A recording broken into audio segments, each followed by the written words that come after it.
Presencia Universitaria, la entrevista.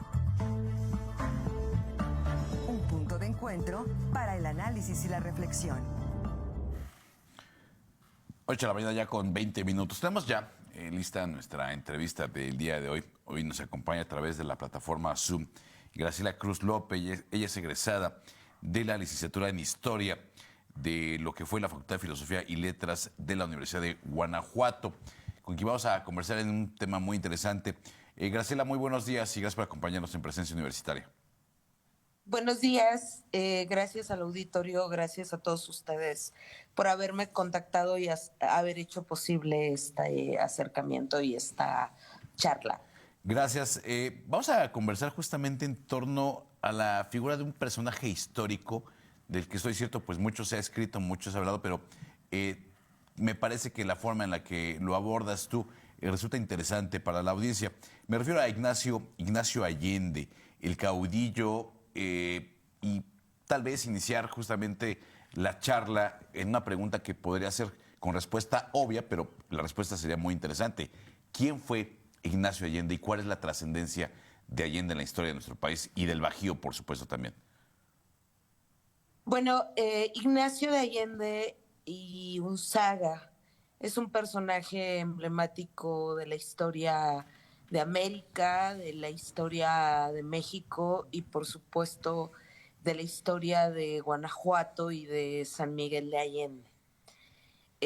Hace 256 años Ignacio de Allende vería la luz, primera en su villa natal de San Miguel el Grande, con el nombre de Ignacio José Jesús Pedro Regalado de Allende y Unzaga. Este gran nombre en referencia a las devociones de sus padres, a las devociones de la época, a San Ignacio de Loyola, a San José, por supuesto a San Pedro Regalado, un santo franciscano de los primeros tiempos, llevando el apellido generacional de su padre y de su madre. Ignacio fue el quinto hijo de su familia. Por parte de su padre es criollo en primera generación, por parte de su madre es criollo en segunda generación, porque su madre Mariana o Ana María, como también se signa en los documentos de Unzaga y Menchaca, ella ya era una española americana o criolla, como logramos definirla o como hemos habituado a definirlo o a definirlos a los españoles nacidos en América, aunque ellos mismos se decían españoles americanos, como Ignacio de Allende mismo se refirió. Pero, y bueno, volviendo a este discurso generacional, Ignacio de Allende, por parte de su madre, quien era ya una criolla americana, él entonces, en consecuencia, era un criollo en segunda generación. Estas dos familias, pues eran muy importantes en la región, tuvieron varias haciendas ganaderas dedicadas particularmente al ganado bravo, a la agricultura, tenían una dedicación particular al comercio también de productos agrícolas y productos ganaderos, haciendas muy importantes en la región con un territorio considerable. Y también, bueno, tuvieron una casa habitación familiar que empezó a construirse en la segunda mitad del siglo XVIII a un costado de la nueva plaza de armas de la villa de San Miguel el Grande. Una familia que tiene, bueno, que tuvo vínculos muy importantes con las familias de la región, con las familias de la época, que están referidas principalmente en dos libros. Esta generación de familias que además permitió y fueron la cuna del nacimiento de los insurgentes, de los primeros conspiradores que formaron el plan y movimiento de insurrección de 1810. Son dos libros en donde están los hijos que lucharon con un profundo patriotismo por la emancipación de la Nueva España. Ahora, justamente, ¿por qué se le denomina en esta charla como un caudillo principalísimo? Sabemos que, por ejemplo, pues, algunos le han dado más reflectores a Miguel Hidalgo. ¿Cuál es la importancia de Ignacio Allende? ¿Por qué se le denomina como caudillo principalísimo, maestra? Bueno, justamente Allende es el caudillo principalísimo de este movimiento porque fue el autor del plan. Y es una referencia de su época, es una conclusión a la que llega el fiscal de su causa de infidencia o de su causa de insurrección. Y es algo que confiesa el mismo Miguel Hidalgo en su proceso de infidencia, diciendo que el plan no había sido de él, sino de Allende.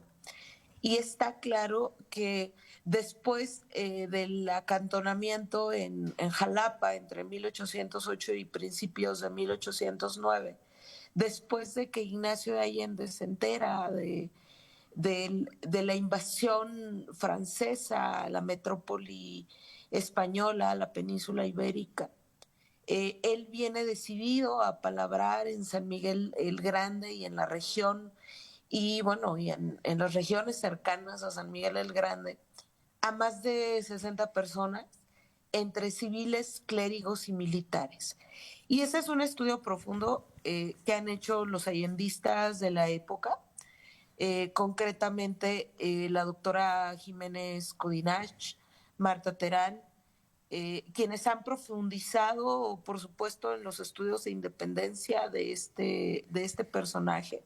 Hay una chica también de la Universidad Autónoma de México que se ha adentrado en el caudillo principalísimo, que es Adriana Fernanda Rivas de la Chica, quien también ha trabajado a este nivel a Ignacio de Allende, pero bueno, particularmente la doctora en historia Guadalupe Jiménez Codinach, quien se ha dedicado muchos años de su vida para poder posicionar a este personaje como el autor del plan de 1810, junto con Ignacio de Aldama, Francisco Duraga, Joaquín de Arias, Mariano Abasolo, Felipe González, Juan de Aldama, Miguel Malo, Narciso María Loreto de la Canal, Vicente Casas, José Joaquín Ocón, Vicente de Humarán, Francisco y Juan María de Lanzagorta, Luis Malo,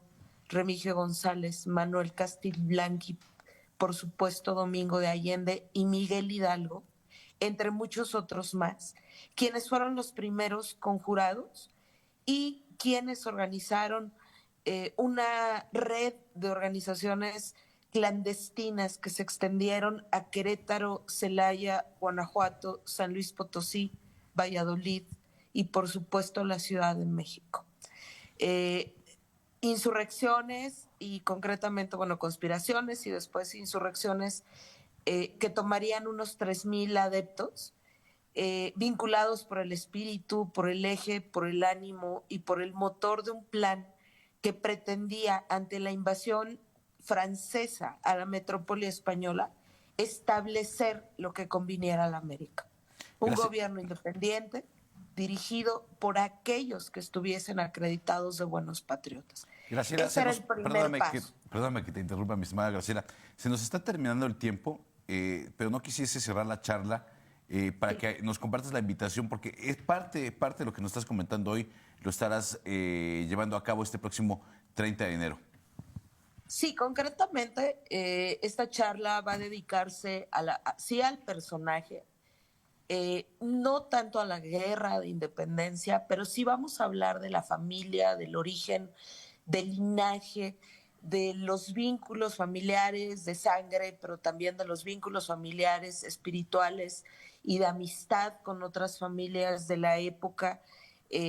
Todos estos parentescos generacionales que estas familias tuvieron desde la península ibérica, y vamos a hablar, por supuesto, de sus propiedades, vamos a hablar de su situación económica y, por supuesto, del contexto generalizado que tenía la villa española de San Miguel el Grande para estas familias, que fueron, bueno, la causa principal, esta situación fue la causa principal para que estas familias se vieran vinculadas en un movimiento tan importante que después de 11 años de lucha devino en la independencia de lo que ahora llamamos México. Graciela, pues te agradecemos mucho la oportunidad. Esperamos contactarte en una próxima ocasión.